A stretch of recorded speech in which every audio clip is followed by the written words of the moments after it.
'Cause I just wanna go to the deep end. Hello दोस्तों, टेक्नोरेवियूज में आपका स्वागत है। और फाइनली आज मैं अपना फुल एंड फाइनल ओपिनियन देने वाला हूँ Samsung Galaxy M31s से।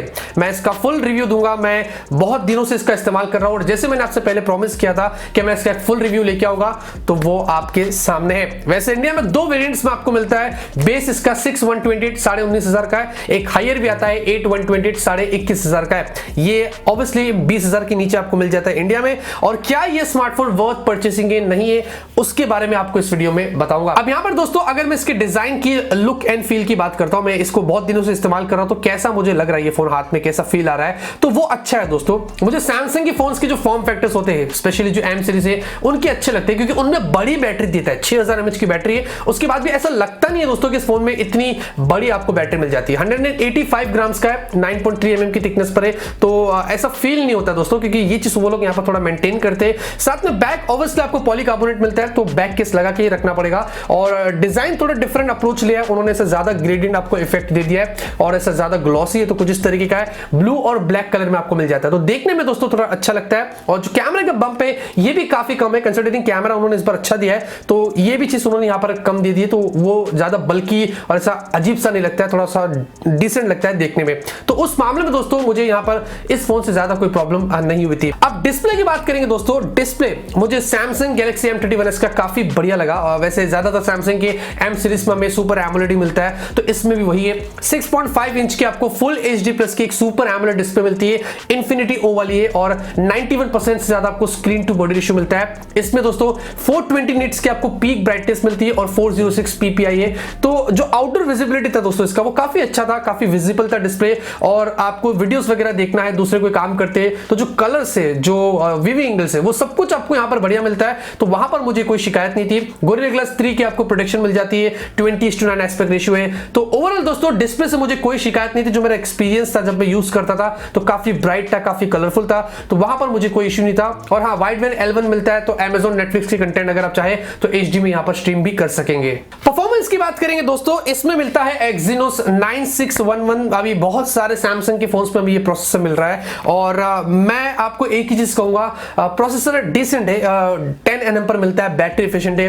लेकिन अगर आप कंटिन्यूसली इसमें गेम खेलते हैं लॉन्ग टर्म के लिए, तो कहीं ना कहीं आपको लैग स्टटर दिखाई देगा, तो वो एक्सपीरियंस इतना अच्छा नहीं होता है। लेकिन नॉर्मल यूज के लिए, गेम के अलावा कैजुअल दूसरे गेम्स खेल लेते हैं या दूसरे जो टास्क परफॉर्म करते हैं, यूआई पे अगर आप स्वाइप वगैरह करते हैं, ऐप ओपन क्लोज करते हैं, तो वहां पर वैसा मुझे कोई लैग वगैरह नहीं दिखाई दिया। UFS 2.1 की स्टोरेज है, LPDDR4X रैम है, तो वो वहां पर उसको हैंडल कर लेता है। अब बैटरी की बात करेंगे दोस्तों, तो मैं बैटरी से बहुत खुश हूं, काफी बढ़िया बैकअप मुझे इसमें मिला है, और 1.5 दिन तक तो आराम से चल जाता था। और इसमें दोस्तों 25 वॉट की फास्ट चार्जिंग मिल जाती है, और जो 6000 mAh की जो बैटरी है उसका जो कॉम्बिनेशन है वो कैसा है कि 1.5 घंटे से ज्यादा उसको लग जाता है फुल चार्ज करने में। 1 घंटा 40 मिनट, 1 घंटा 42 मिनट, कुछ इसके आसपास ये फोन जो फुल चार्ज हो जाता है। तो जैसे उसके आसपास ही कंपनी ने क्लेम किया था, तो वैसे ही हो जाता है। तो 1.5 घंटे से ज्यादा उसको चार्ज करने में लगेगा, और जब फुल चार्ज हो जाता है दोस्तों, तो उसके बाद बैकअप आपको काफी बढ़िया मिलेगा। तो बैटरी दोस्तों आपको इस फोन में काफी कमाल की मिलेगी, तो इस मामले में मुझे नहीं लगता, क्योंकि मुझे प्रॉब्लम नहीं हुआ, तो आपको भी मुझे लगता नहीं कि शायद कुछ इश्यू होगा। अब कैमरे की बात करेंगे दोस्तों,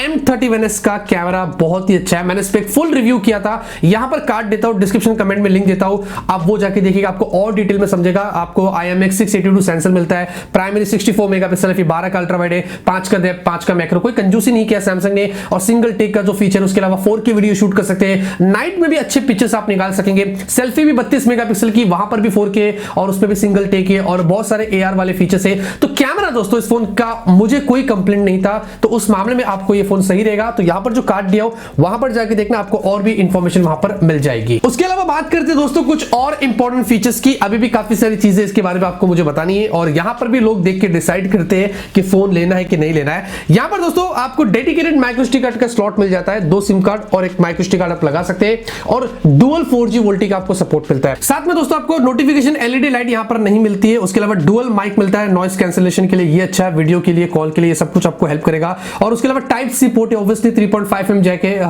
बोलना पड़ता है। और आपको स्पीकर की जो क्वालिटी दोस्तों ये बहुत इंटरेस्टिंग है, मैं आपको उसका भी टेस्ट यहां पर करके बता देता हूं।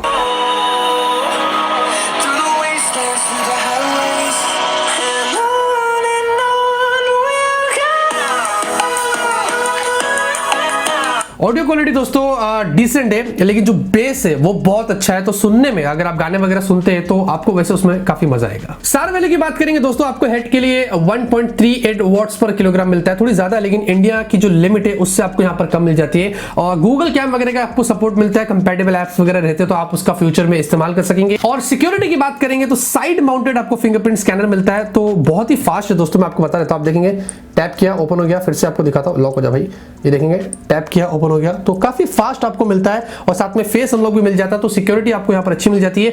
और दोस्तों जो सॉफ्टवेयर है वो आपको मिलता है एंड्रॉइड 10 One UI पर बेस्ड है, तो सैमसंग का है दोस्तों। कोई भी फालतू के ऐसे अभी इसमें बैंड चाइनीज एप्स नहीं है, और ऑब्वियसली प्रोटेक्टेड रहता है सैमसंग के, हम ट्रस्ट करते हैं सैमसंग को उस मामले में, तो उस मामले में आपको वैसे कोई प्रॉब्लम नहीं होगी। और उम्मीद करते हैं जल्दी आपको उसमें एंड्रॉइड 11 भी देखने को मिलेगा। तो फाइनली दोस्तों अगर मैं अपने ओपिनियन की बात करूं तो अगर आपकी बजट 20,000 के नीचे है, नॉन चाइनीज फोन चाहिए, brand value, after sale service, आपको जबरदस्त क्वालिटी का डिस्प्ले चाहिए, सुपर एमोलेड डिस्प्ले चाहिए, अच्छी क्वालिटी का आपको कैमरा चाहिए, बड़ी सी बैटरी चाहिए, और यूजुअली आजकल हमें बहुत जरूरत पड़ती है उसकी, तो मेरे ख्याल से ये फोन आपके लिए एक बहुत ही बढ़िया रिकमेंडेशन मेरी तरफ से होगा। और गेमिंग, कंटिन्यूसली गेमिंग के लिए तो मैं आपको नहीं बोलूंगा, लेकिन नॉर्मल गेम आप खेलो, पबजी वगैरह खेलो, खेल लेंगे, क्योंकि प्रोसेसर खेल सकता है दोस्तों, और दूसरे जो टास्क परफॉर्म करते हैं वहां पर भी आपको कोई प्रॉब्लम नहीं होगी, तो उस मामले के लिए भी दोस्तों ये फोन आपके लिए सही रहेगा। तो मेरे ख्याल से अंडर 20,000 सैमसंग का अगर मुझे कोई फोन आपको रेकमेंड करना हो तो सबसे पहले मैं आपको M31s करूंगा, उसके बाद दूसरे सैमसंग के फोन आपको